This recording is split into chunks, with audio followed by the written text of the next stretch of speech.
Or man, let's go ahead and get recharged here for Tuesday morning. See what we get for the Showdown slates. Starting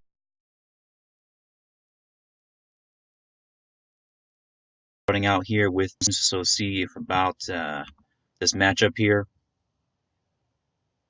and hopefully can get this all to go smoothly this morning just fine. Golden State at Philadelphia. We have a game that is at a 213 overview of that game under 13.5.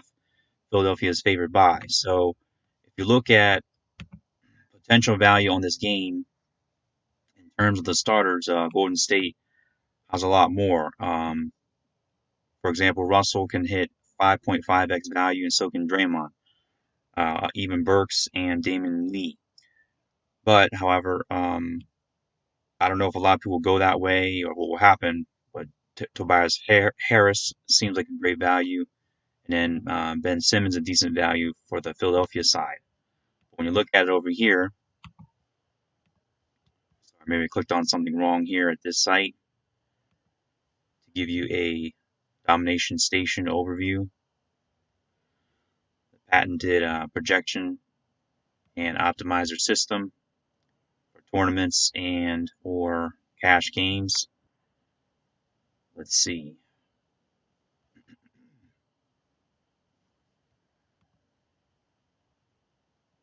So we're on Golden State Philly for this showdown here.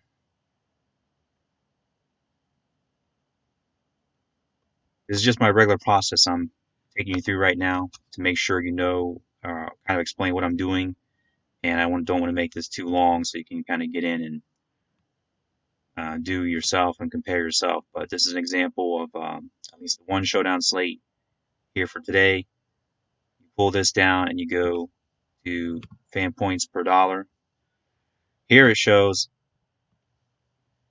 Mike Scott, Korkmaz, that is, Enos, Neto, and Pell, depending on which guys would actually get time in on this game, and that's likely to happen. So that scenario, it's projecting here for you in this domination or optimizer station that this will happen, that these guys will kill value.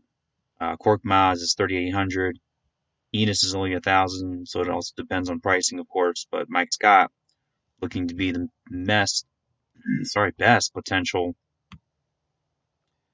value. So then we got Spellman on the Golden State side and Robinson playing well. So you have all kinds of different ways of looking at this. So what I would do, or what I have done, to try to get an idea of what will happen, is let this thing run at 50. Should be enough to see what comes out, and vary the player pool different ways, because you can have different captains and so forth, and see what happens. Let that run because we're trying to get over or under the ownership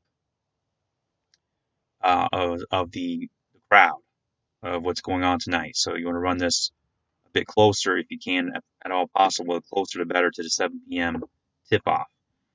You want to put some randomization in there, which I did not do, but I will do when I do the actual run. This is a test.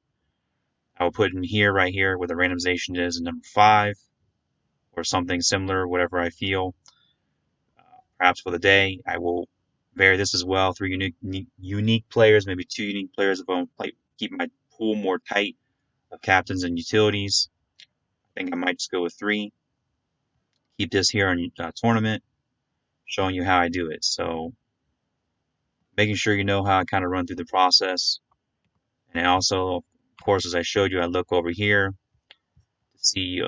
I really want to make sure I don't miss any guy, no stone unturned, so that I can make sure I don't miss anything or anyone, and listen to podcasts and the news and things like that, hoopball.com and things and places like that. So see and check in on what's going on throughout the day.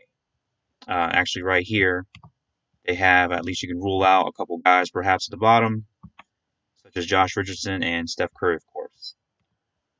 All right, so we can also look at here percent chance to hit value, some valuable data.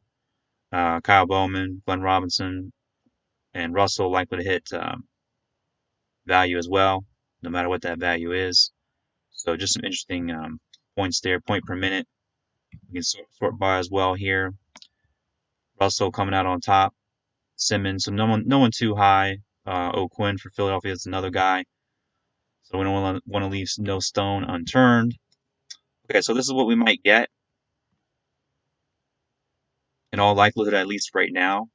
Um, the most player with the most exposure looks like would be D'Angelo Russell.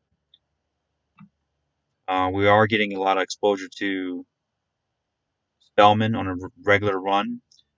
So this is how I'm trying to measure chalk because there's no way to see actual ownership on a Showdown slate. You can do it in the main slate using both of these systems really. Um, so you can see it later on in the day.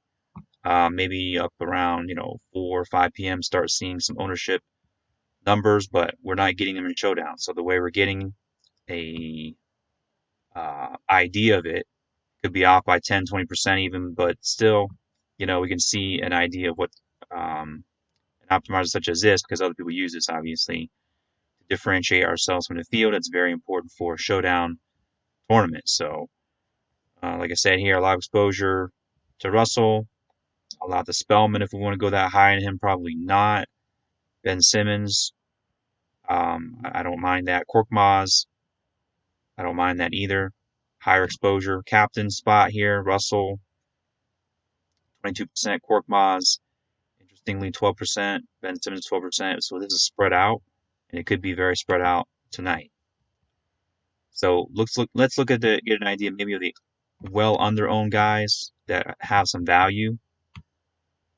Okay, so we gotta just scroll this thing to the bottom and see who might be the lowest. Because remember the other day, 3 days ago or 4 days ago, how Carmelo Anthony on one slate, I think they were playing Dallas, was like literally like 5% owned, and it was ridiculous. So we want to get way and well above ahead of that field, and that's the key right here.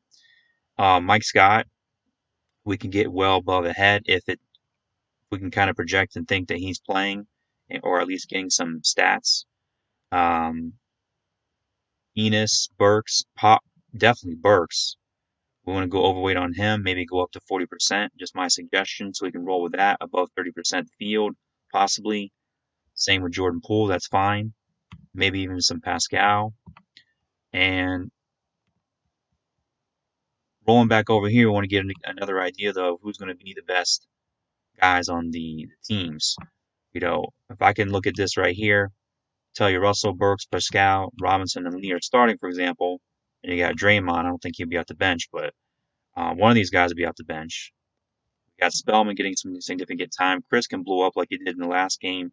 He had a very impressive game actually last time they played. I'm sorry, not Philadelphia. They played the Knicks as another game I just kind of viewed there. But that can happen. And then Poole, as I mentioned. And then we're looking at these 5 guys: Harris, Embiid, Simmons, Horford, Korkmaz, looking to become the starter here, or already is. Shake Milton is a guy we didn't mention. Maybe we need to check him out. Enos, we already talked about. Mike Scott, maybe if he's only getting 10 minutes, maybe not quite enough run there to solidify that, or justify pulling him up in our um, exposure settings. So we can set this however we want. Do a minimum right here and set it and run it. However many we enter, 25 cents, 10 cents if we want, anything $1, and stick those in lineups in there and try to get ourselves some cash and keep going on these slates here during the showdowns, even though despite the tragedy and cancellation of the game and so forth. So hopefully that helped you all. Moving on forward so we can definitely crush something like this slate here. All right, take care.